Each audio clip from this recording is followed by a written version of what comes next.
जय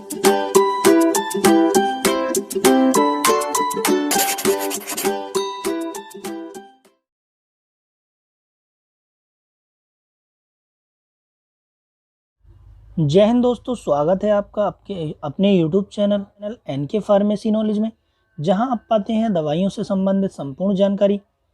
दोस्तों, ऐसी ही इंटरेस्टिंग वीडियो आज लेकर आए हैं आपके लिए, जो आपके नन्हे मुन्ने बच्चों के लिए काफ़ी हेल्पफुल होने वाला है आज का वीडियो। तो दोस्तों, वीडियो को बिना स्किप किए लास्ट तक देखें और कहीं जाइएगा नहीं। दोस्तों, इस वीडियो में हम बच्चों में प्रयोग में लाई जाने वाली बिल्कुल ही कॉमन दवा के बारे में जानेंगे, जिसका कंपोजिशन है आइबुप्रोफेन तथा पैरासीटामोल। आइबुप्रोफेन तथा पैरासीटामोल कॉम्बिनेशन के इस सिरप को आप जिस नाम से जानते हैं वह इसकी पॉपुलर ब्रांड नेम है, जैसे कि आइबुजेसिक प्लस। जी हाँ गाइज, जैसा कि आप देख पा रहे हैं वीडियो में, आइबुजेसिक प्लस सिरप की 2 बोतल मौजूद हैं और जिनके अंदर आइबुप्रोफेन तथा पैरासीटामोल साल्ट के साथ दवाई मौजूद है।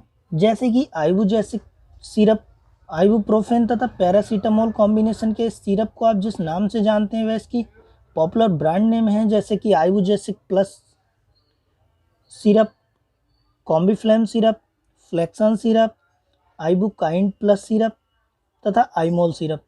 ये कुछ पॉपुलर ब्रांड्स हैं। इसी के बारे में पूरी डिटेल में हम जानेंगे कि इस सिरप को बच्चों में कब दिया जाता है और कितनी मात्रा में दिया जाता है और इसका रियल यूज़ क्या क्या है। और जब बच्चों में इसे बुखार को ठीक करने के लिए दिया जाता है, वह बुखार नहीं ठीक हो रहा होता है, तो उस स्थिति में क्या करना चाहिए, ये सभी बातें तथा इसके अलावा भी कई अन्य महत्वपूर्ण बातें वीडियो में हम जानेंगे। इसलिए वीडियो को लास्ट तक, साथ ही मेरे चैनल पर पहली बार ये वीडियो देख रहे हैं तो चैनल को सब्सक्राइब कर लीजिए, वीडियो को लाइक और शेयर करना बिल्कुल ना भूलें। दोस्तों, इस सिरप में आइबुप्रोफेन तथा पैरासीटामोल दोनों ही NSAID क्लास की दवाएं, जिसमें आइबुप्रोफेन एनाल्जेसिक तथा एंटीपायरेटिक दोनों ही प्रॉपर्टी रखता है। मतलब ये दर्द तथा बुखार को ठीक करने में प्रयोग लाया जाता है। साथ ही जो PCM मतलब पैरासीटामोल है, ये एंटीपायरेटिक, एनाल्जेसिक तथा एंटी इन्फ्लामेटरी प्रॉपर्टी रखता है। मतलब मुख्य रूप से बुखार को ठीक करने तथा दर्द को ठीक करने के लिए तथा सूजन को कम करने के लिए इसका प्रयोग किया जाता है। अगर इस सिरप में इन दोनों ही दवाओं के कंपोजिशन तथा स्ट्रेंथ की बात की जाए, कितने कितने होते हैं, तो ये इस सिरप के अंदर मौजूद दवा जो है, प्रति 5 ml में इसकी स्ट्रेंथ मिलाई जाती है, जिसमें आइबुप्रोफेन 100 मिलीग्राम में तथा पैरासीटामोल 162.5 मिलीग्राम में होता है और ये प्रति 5 ml में होते हैं। मतलब प्रति 5 ml को तैयार करने के लिए इतनी दवाओं का यूज़ किया जाता है। जब बच्चे को 5 ml सिरप देते हैं तब ये स्ट्रेंथ इसकी बॉडी में दोस्तों, स्ट्रेंथ दवा की डोज कैलकुलेशन के समय काम आती है, जिसको हम दवा के डोज सेक्शन में जानेंगे, कितनी डोज दी जाती है और कैसे कैलकुलेट की जाती है। अगर इस सिरप की पैकेजिंग तथा प्राइस की बात करें तो इसकी 50 ml की बोतल, जो कि आप देख पा रहे हैं, ये दूसरी बोतल इसकी 50 ml की बोतल है। ये 50 ml की बोतल ये लगभग आपको 20 से 25 रुपये में आसानी से मिल जाती है, जिस पे 29.64 MRP है। मतलब 29 रुपये और 64 पैसे MRP लिखा हुआ है, मगर आपको ये 20 से 25 रुपये तक आसानी के साथ मिल जाती है। और 100 ml की इस बोतल में ये 35 से 45 रुपये की MRP पर आपको आसानी से फार्मेसी स्टोर पर मिल जाती है, जिस पर कि 37 रुपये मौजूद है इस समय। ये पुरानी पैकेजिंग तथा पुरानी MRP का है। जो नया सिरप मार्केट में अब अवेलेबल है उस पर 40 रुपये से ऊपर MRP है। तो ये दोनों ही दवाएं आपको आसानी से किसी भी फार्मेसी स्टोर पर मिल जाती हैं।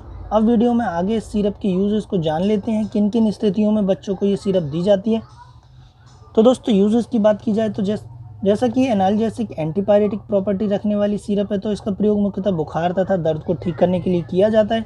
यदि किसी बच्चे के शरीर का तापमान सामान्य से ज़्यादा हो गया है, मतलब उसका बॉडी टेम्परेचर बढ़ गया हो, जैसे कि 98.5 डिग्री फ़ारेनहाइट या इससे भी ज़्यादा हो गया हो, तो उस समय ये सिरप उसे देकर उसके बॉडी टेम्परेचर को नॉर्मल किया जा सकता है और बुखार को ठीक किया जा सकता है। और इस सिरप का एज ए एनाल्जेसिक, दर्द निवारक के रूप में भी किया जाता है। यदि किसी बच्चे को चोट लग गई है, चाहे उस चोट से खून आया हो या उसको गुम चोट लगी हो, मतलब जैसे कि उसको सूजन वाली चोट लग गई हो जिसमें कि ब्लीडिंग नहीं हो रही हो और अधिक दर्द हो रहा हो, तो उस स्थिति में भी ये आइबुजेसिक सिरप बच्चों को दी जाती है।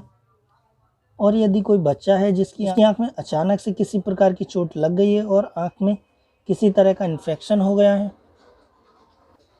जिसमें दर्द भी हो रहा हो या फिर कान में भी किसी प्रकार का इन्फेक्शन होने के कारण दर्द हो रहा हो, तब भी इस सिरप को डॉक्टर बच्चों के लिए प्रेस्क्राइब करते हैं। साथ ही बच्चों में कॉमन समस्या देखी गई है कि बच्चों में जब नए दांत निकलते हैं या उनके पुराने दांत वह दूध के दांत गिरने लगते हैं, ये किसी बच्चे को कैविटी हो जाए या दांत में सूजन आ जाती है, तो इन सभी स्थितियों में बच्चों के मसूड़े में सूजन आ जाती है और दांत में तेज़ दर्द होने लगने के कारण बच्चा बहुत रोने लगता है। तो उस दांत दर्द को भी ठीक करने के लिए आइबुजेसिक प्लस सिरप डॉक्टरों द्वारा एडवाइस की जाती है। बच्चों को अगर फोड़ा फुंसी या किसी प्रकार की कील मुहासा हो गया है जिसमें पस पड़ गया हो और उसे दर्द हो रहा हो, तब भी ये सिरप दी जा सकती है। ओवरऑल बुखार तथा दर्द, किसी भी प्रकार का दर्द हो, उसको ठीक करने के लिए आइबुजेसिक प्लस सिरप का प्रयोग किया जाता है। लेकिन ये किसी बच्चे को पेट दर्द हो तो पेट दर्द में ये अपना कार्य नहीं करता है। पेट दर्द के अलावा ये सभी प्रकार का दर्द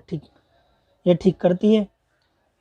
यहाँ अगर हम जानें, यदि किसी बच्चे को बुखार के लिए ये सिरप दिया गया है और बुखार नहीं उतर रहा है तो क्या करना चाहिए, तो उस समय बच्चे को सबसे पहले कोल्ड स्पॉन्ज मतलब ठंडे पानी में किसी सूती कपड़े को भिगोकर उसे बच्चे के सर पर घुमाते रहें तथा हाथ व बच्चे के पैर के तलवों पर भी गीले कपड़े को घुमाते रहना चाहिए। और जब बच्चे का बॉडी टेम्परेचर कम हो जाए उसके बाद ये सिरप उसे देना चाहिए, जिससे कि बच्चे का बुखार बहुत ही जल्दी उतर जाता है, बहुत ही जल्दी उसका बुखार ठीक हो जाता है। और ऐसा करने पर यदि बुखार नहीं उतरता है तो तुरंत उसे अपने नज़दीकी हॉस्पिटल में ले जाएं और पीडियाट्रिक डॉक्टर से मिलें। दोस्तों, अब बात कर लेते हैं इसके कुछ साइड इफ़ेक्ट्स की। तो इसके मोस्ट कॉमन साइड इफ़ेक्ट देखे गए हैं जो मैं आपको बताने जा रहा हूँ, जैसे कि उल्टी तथा मतली होना, बच्चे को दस्त लग जाना, पेट दर्द होना, पेट में जलन होना, पेट का फुलाव हो सकता है। ये कुछ साइड इफ़ेक्ट हैं। हालांकि ऐसे साइड इफ़ेक्ट हर किसी बच्चे के अंदर नहीं मिलते हैं, ये कभी किसी बच्चे को हो सकते हैं। किसी बच्चे में स्किन रैशेस भी देखे गए हैं। ये इन सभी में से कोई भी साइड इफ़ेक्ट या इसके अलावा कोई अन्य साइड इफ़ेक्ट देखने को मिले तो इस सिरप का सेवन रोककर तुरंत अपने डॉक्टर से मिलें और बच्चे को प्रॉपर ट्रीटमेंट दें। अब वीडियो के लास्ट में इस सिरप की डोज़ को जान लेते हैं, कितनी मात्रा में ये सिरप दिया जाता है और कितने दिन तक के बच्चों को इसे पिला सकते हैं। तो दोस्तों, अगर हम डोज़ की बात करें तो इस सिरप को 1 माह से लेकर के 12 साल तक के बच्चे को दिया जा सकता है और सब में इसकी डोज़ अलग अलग होती है। तो कितनी डोज़ देनी है, चलिए इसे हम जान लेते हैं। सामान्यतः जो डोज़ होती है आइबुप्रोफेन तथा पैरासीटामोल की सेपरेट डोज, आइबुप्रोफेन की पर केजी जो डोज होती है ये 4 मिलीग्राम से लेकर 10 मिलीग्राम पर केजी पर डोज दी जाती है। और पैरासीटामोल की बात की जाए तो 10 मिलीग्राम से लेकर 15 मिलीग्राम पर केजी पर डोज दी जाती है। ये इन दोनों की अलग अलग डोज रहती है। इसी का कैलकुलेशन करके बच्चों को दवा दी जाती है। ज़्यादा कंफ्यूज ना हो, मैं आपको सिंपली बता देता हूँ कि अगर बच्चे का वजन 10 किलोग्राम है तो उसे 2.5 ml मतलब 2.5 ml सिरप एक टाइम में दी जाएगी, क्योंकि डॉक्टर जब 5 ml सिरप देते हैं तब उसमें 50 mg आइबुप्रोफेन तथा लगभग 80 से 100 मिलीग्राम पैरासीटामोल होता है। तो दोस्तों, ये हो गई इसकी डोज़ की बात। और हमेशा किसी भी दवाई का, किसी भी सिरप का, किसी भी सस्पेंशन का इस्तेमाल करने से पहले अपने डॉक्टर की सलाह अवश्य लें। दोस्तों, खुद से किसी भी दवाई का सेवन ना करें, सेल्फ मेडिकेशन कभी ना करें, ये आपको और आपके बच्चे और आपकी बॉडी के लिए हानिकारक हो सकता है। तो दोस्तों, वक्त है अब आपसे विदा लेने का। मिलते हैं हमारी अगली वीडियो में इस तरह की नई दवाई की जानकारी के साथ। तब तक के लिए दोस्तों, जय हिंद, धन्यवाद।